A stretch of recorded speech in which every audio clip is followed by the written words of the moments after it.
Hey everybody, welcome to the blog today. And I'm excited to introduce you to a new author to me. Actually, Jennifer Sienes is here today. Hi, Jennifer. Hi, how are you?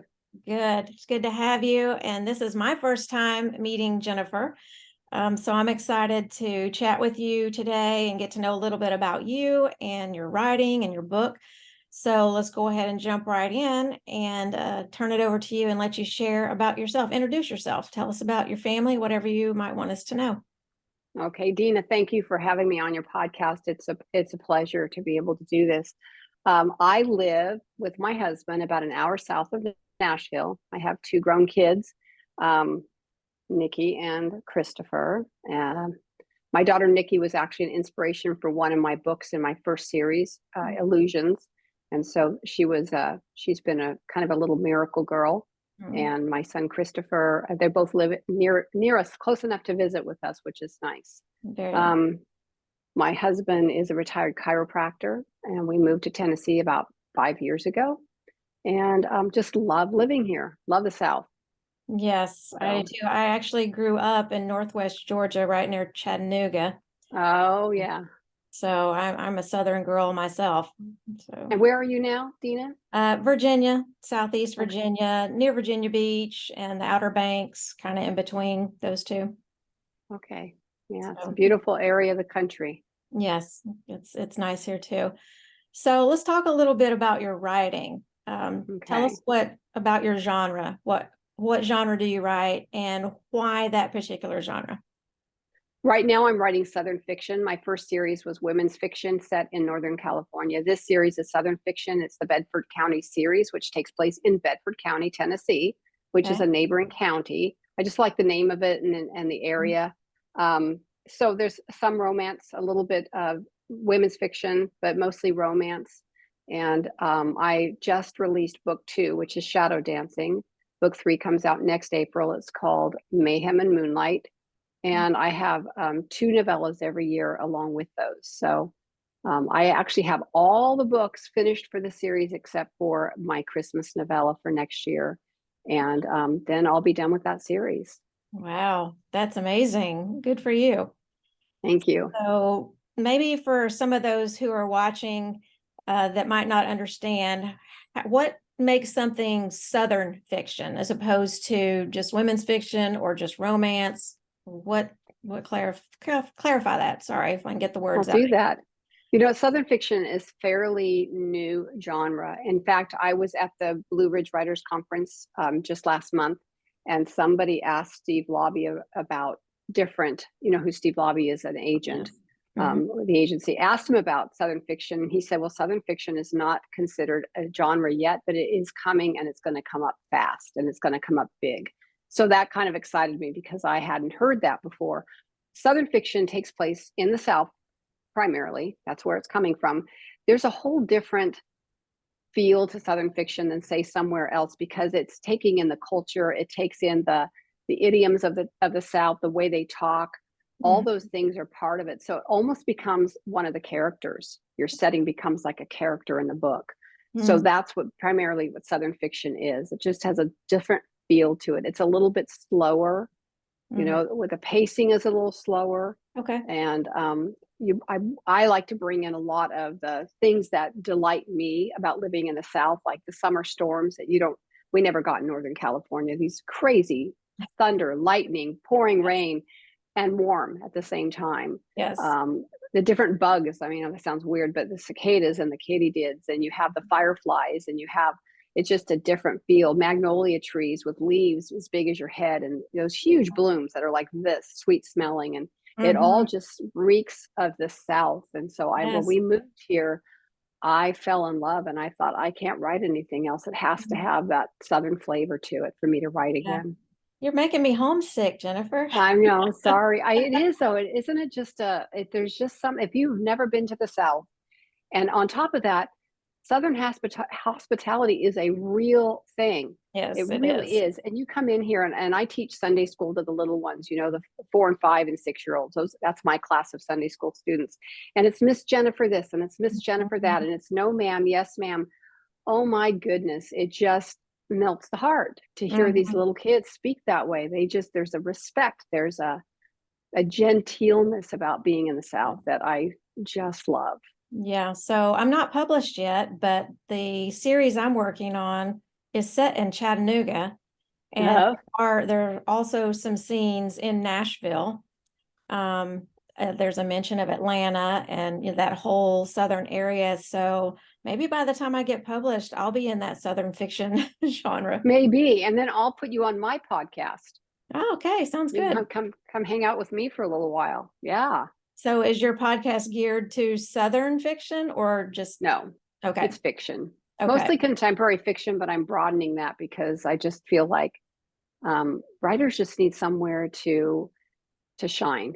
And Yeah. I wanted to, like you doing, you highlight authors, which is what I wanted to do. I wanted to give them somewhere where they could put their books out there and get known a little bit better without it being a big deal. Yeah, and that's So, kind of what I'm trying to do here. That's why, like, I write contemporary, and I didn't want my interviews to be solely focused on contemporary. I want to open it up to all Christian fiction authors, no matter right. what genre they're writing. It's just geared to hope in Christ.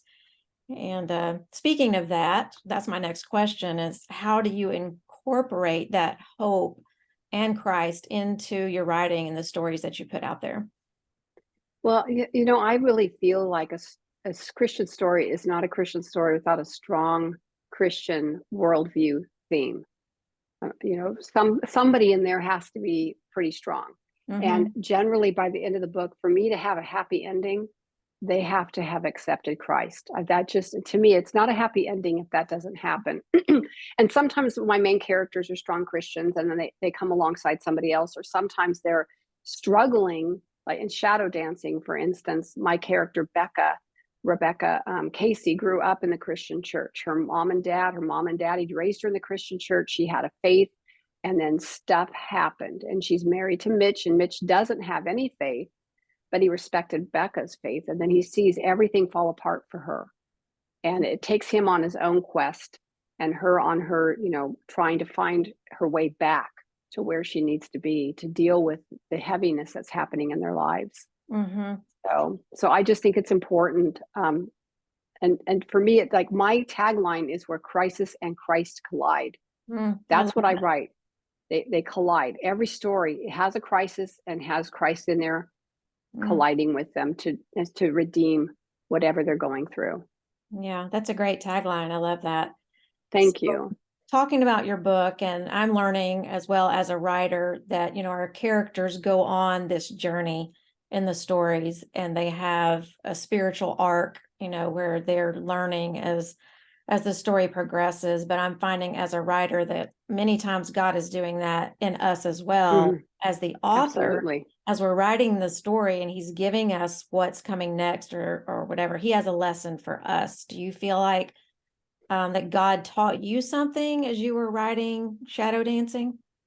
I don't think I've written any book where God has not taught me something deep in it. And sometimes I find I always used to say that I'm a plotter, but I'm finding that's not really true. I have an idea in my mind.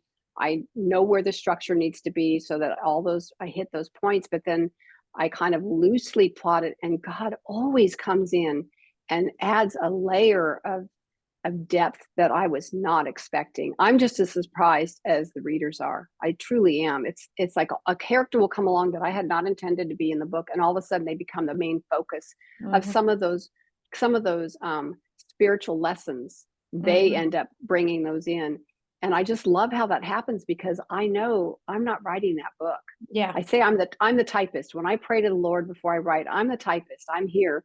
You write the book, and if it's something that's really good, if I read it and I'm like, wow, that was really good, I know it was not me writing it. I'm just Yeah. not that good. Yeah. But the So Lord, every time.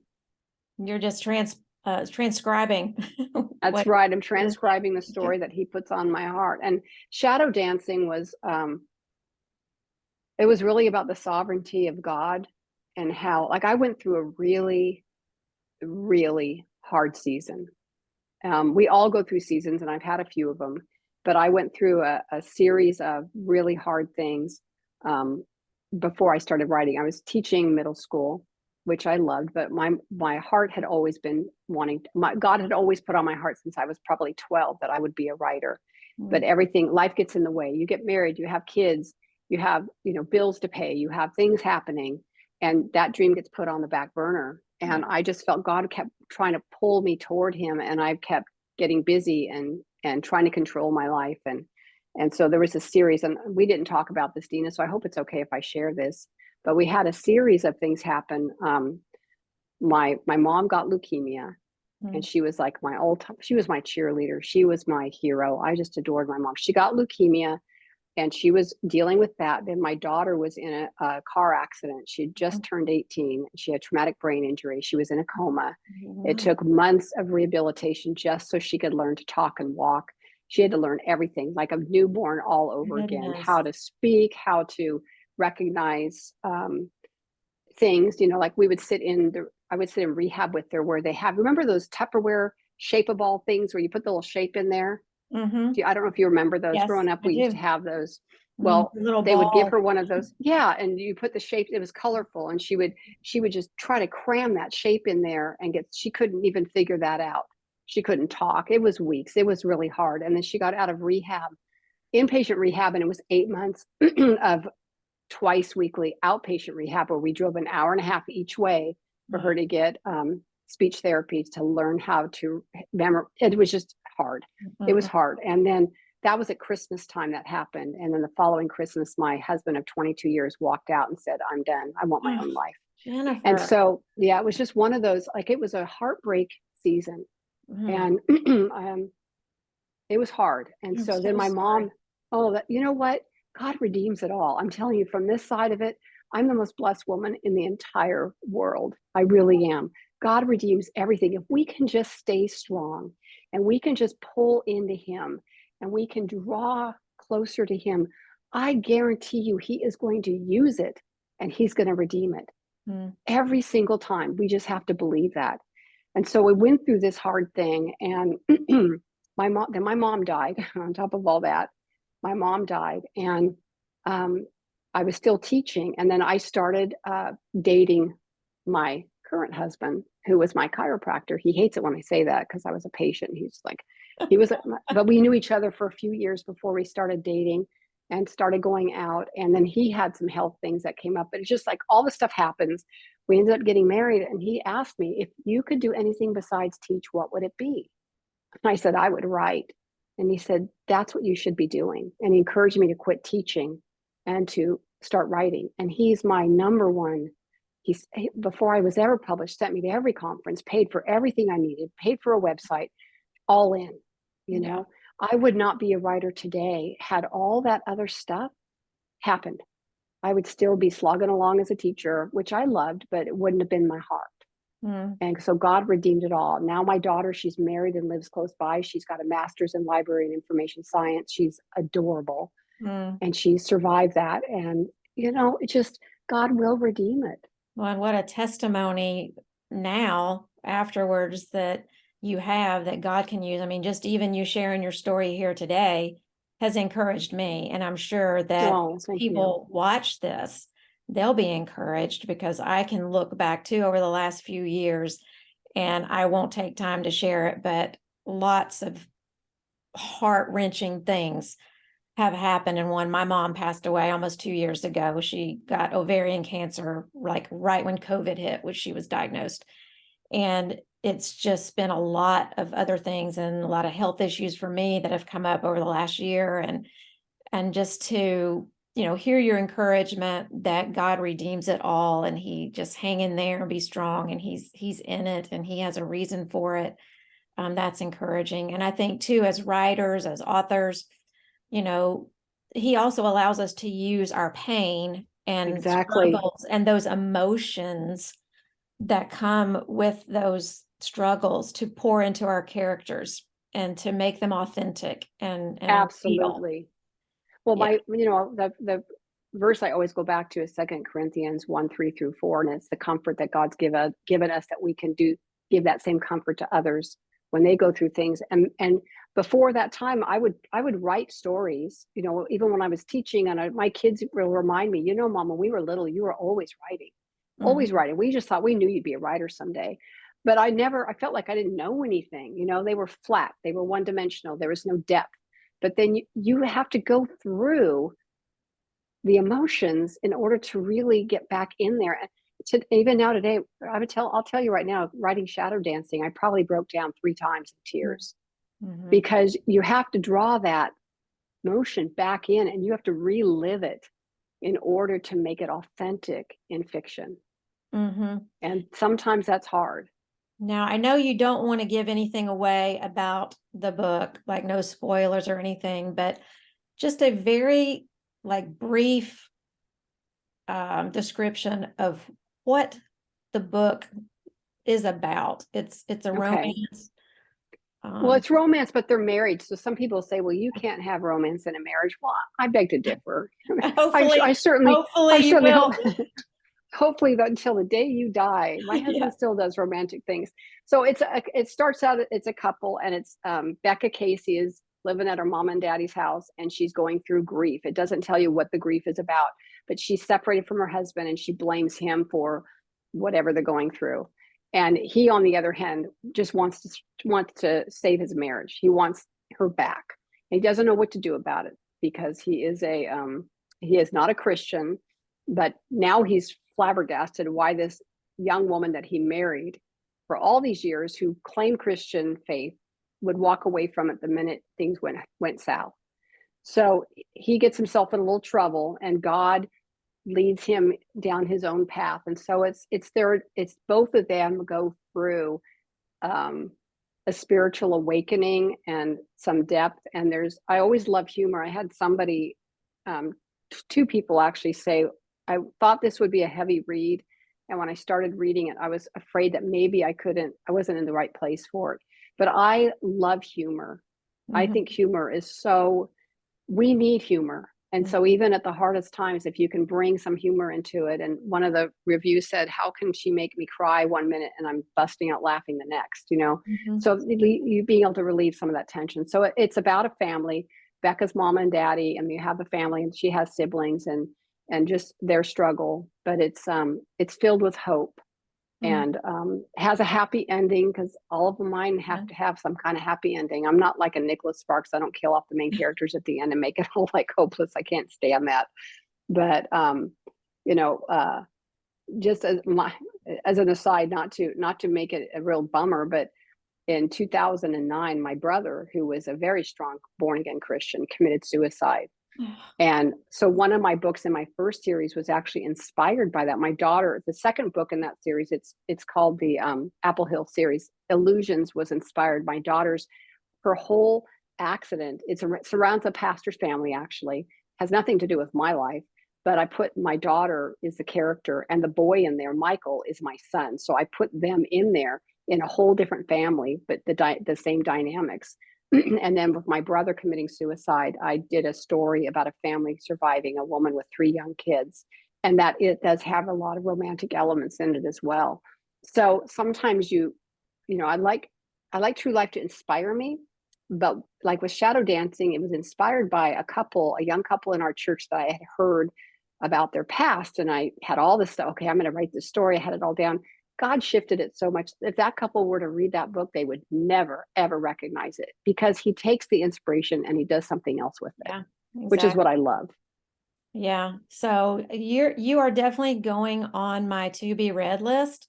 Oh, So just thank you. hearing the things that you're sharing so relate to the type of things that I want to write, that I am writing, and things that I like to read. Because in my second book in this series I'm working on, I am going to have an element of someone attempting suicide, and it's the character's brother. So I definitely want to read that book. Uh, Maybe even before I start thinking about writing that book, it might give me some really good insight. And maybe I'll talk to you too offline. You are welcome to do that. I did a lot of research because my brother had undiagnosed, say that 10 times fast, bipolar disorder. They diagnosed him with depression, gave him the wrong medication, and that caused a spiral. Okay. So, you know, it, Yes. So the character in my book has mental illness as well. So I might definitely be talking to you. okay, absolutely. do some research with you. Well, in the Southern fiction, I'm sorry, go ahead. No, go ahead. The Southern fiction series was meant to be a little bit lighter hearted. You know, Night Songs is the first one, and it still has some heavy stuff, but it's total romance. And Moonlight, Mayhem and Moonlight, which is the next book coming out next year, is pretty much all romance. I mean, it's not all romance. I like it to be depth. I don't like formula. I love romance, but I don't like it to be, you know, a Hallmark movie. I like it to have some depth and some other Yes. angst going on, some Yes. mystery. I always love a little mystery in my stories. You and I are So, like the same person. well, there we go. We should be hanging out together, I Dina. know, because everything you're saying is exactly how I feel and what I enjoy reading. And so do you find that you gravitate to reading the kind of books that you write, or do you read Well, across genres? I read quite a bit. I would like to read more contemporary romance fiction, but I want it to be really well written. And a lot of the romance is just so light and fluffy. I have a hard time getting into it. I'm like, Yeah. okay, if they had one conversation, this would be over. One conversation, it would clear up a whole thing. And there's all this drama, and it drives me nuts. So right now I'm reading The Extraordinary Deaths of Mrs. Kipp. Have you read that? Yes, I did. Excellent, Just a excellent couple book. of months ago, I read that. Yeah, and I'm reading Faithfully Different by Natasha Crane, which is nonfiction. I usually will do one of each kind of book at the same time. So that's, you know, that's what I'm reading right now. Yeah, sounds good. Yeah, I loved the Extraordinary Deaths of Mrs. Kipp. That was very, very thought provoking, and just really made me think about the older people in my life, and or older people in general anywhere, Right. and how they all have a story, and you know, everybody's important, and they matter, their stories matter. It was very, very compelling. Makes me want to be a Mrs. Kipp, you know. You want to be Yes, more like Mrs. Kipp. You want to be yes. prayerfully considering everybody in your sphere and seeing them the way the Lord sees them. And that's a big ask, but it's a very inspiring. Anybody who has not read that, you need to read it. It's so good. I'm almost done. I've got like 30 pages left, and I'm already in. Anyway, I'm already getting all worked up over it, you know. Yeah, So I don't want to spoil the book. I do a giveaway every month in my for my newsletter subscribers, and I had already thought that was going to be the book I was going to give away in my July newsletter, and you just confirmed it. Like, yeah, that's Oh, good. one I'm going to give away. Yeah. I think anybody who has not read it, oh my gosh, you're going to love it. Yeah, it's so good. Well, our time has slipped away from us, and that's crazy. I could just sit here and talk to you all day long about I went off topic, I think. I oh apologize for no, that. the topic is whatever the Lord leads us to in our discussion. There really is no, we have to stick to this. You know, this is your interview, and this is to help promote your writing and your book. And I think being real and authentic and transparent in the way that you shared today, it was perfect. Oh, thank you very much. I appreciate the opportunity. Thank you for sharing. And I'll definitely be looking up your books and putting them on my list, and I'll be reading, and I'll definitely be in touch with you outside of this. I feel like we could be really good friends, Jennifer. I think so too. That's what Zoom's all about, right? Zoom, FaceTime, Yeah. texting. Yeah. So that's exciting. It's been fun getting to know you and talk You about your too. books. And I know you're giving away an ebook copy of Shadow Dancing to someone who comments on this post. So all that information will be included. So thanks again for joining, and we'll be in touch. Thank you so much, Dina. I appreciate it. God bless you. You too.